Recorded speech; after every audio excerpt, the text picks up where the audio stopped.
Collateral looks just like another gritty Michael Mann thriller. But watch close, and you'll see it's really a career seminar in disguise about fear, regret, improvisation, and the moment you finally stop coasting. Translation: Tom Cruise just became your LinkedIn coach. Don't laugh. He's not wrong. Wait, hold up.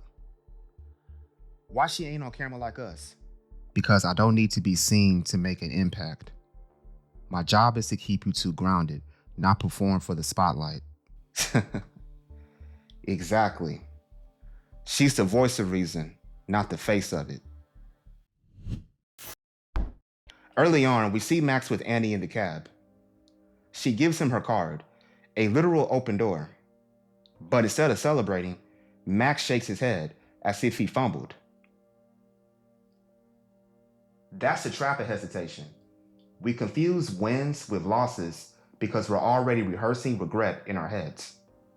Notice something deeper. He downplays his own job. He's embarrassed to even admit he's just a cab driver. How many of us do the same? We minimize ourselves because our title doesn't feel good enough. That's fear talking. Bruh, she gave you her card. That's an alley-oop, not a turnover. Max is the only man alive who can regret a win. Put him in the NBA, and he'd be crying over a game winner. And here's the career lesson. Regret is heavier than rejection. Waiting on the perfect moment costs more than failing forward ever will. Max overplans. Vincent adapts. And that's the whole difference between stagnation and survival. Vincent thrives in chaos because he's willing to improvise. Max, he's built his whole life around a temporary plan that's lasted 12 years. Adaptability is underrated. That throwaway skill you dismiss, Spanish at the gas station, Excel on the side, a hobby you almost gave up, those are often the things that save you later. Flexibility creates opportunity. Max had a PowerPoint ready. Vincent had jazz riffs. Now guess who lived a life more of fulfillment? Exactly. Some of y'all are studying the rule book while life's playing pickup ball.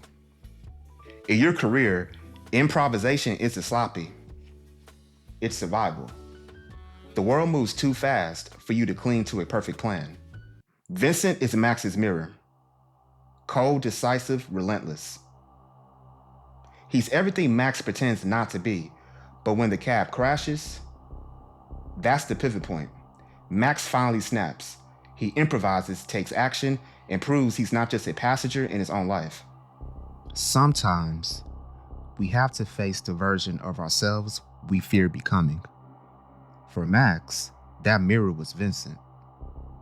For us, it might be a job title, a routine, or a future where nothing changes. Growth begins when you stop running from that reflection. And let's not forget, Vincent Ether Max with a Lincoln Town Car down payment. Bro got cooked with Kelly Blue Book data. Imagine getting roasted with Carfax numbers in the middle of a gunfight. Quick sidebar here. This crash scene reminds me of another Tom Cruise movie, Vanilla Sky. Same setup.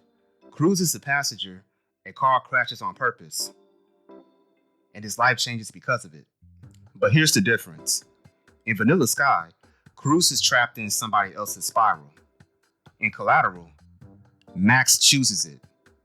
He crashes the cab on purpose to break free from Vincent. Same actor, same helpless passenger vibe. Just two totally different outcomes. Anyways, back to the breakdown. And here's where I've got to be real with you. Collateral isn't just Max's story. It's mine too. RVR, this channel, it's me finally stepping out of the cab. Because truth is, I've been Max plenty of times in my own career. Waiting, hesitating, talking myself out of chances. He has. The only difference, he also has his own Vincent. Yeah, McGreezy. That voice that pushes me, sometimes too far, sometimes reckless, but always reminding me, stop waiting, take the shot. And sometimes it's not the fear of failing that holds us back. It's the fear of actually succeeding. Because once you succeed, you can't hide anymore. No more excuses. You're not temporary. You're accountable. See, even he admits it. I've been driving him crazy for years, but look where it got us. Outside of the cab, building our own lane. That's called leverage, baby. Here's the detail most people miss. Those Bacardi silver ads. They're everywhere in the movie, and they pop up again when the cab wrecks. That wasn't random. That billboard is the mirror. People living someone else's fantasy, selling a shiny lifestyle, while Max is literally stuck driving under it. That's corporate autopilot. Years go by, and you realize you've been building someone else's brand while ignoring your own. Bruh, Max wasn't a cab driver. He was Bacardi's unpaid Uber ad. The whole time he thought he had a plan. Turns out, he was actually stuck in happy hour traffic. And that's the final gut punch of Collateral. If you don't claim your own agency, life will make you a billboard for somebody else's dream. Collateral isn't just a thriller, it's a warning. Fear, overplanning, and comfort zones kill more careers than failure ever could. So here's the takeaway. Regret weighs more than rejection. Take the risk. Embrace the improv. Stop minimizing yourself.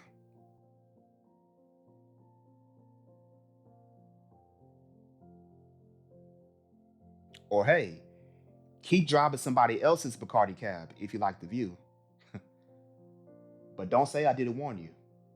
Because if you wait too long, opportunity pauses, even when it's right in front of you. And I know that firsthand.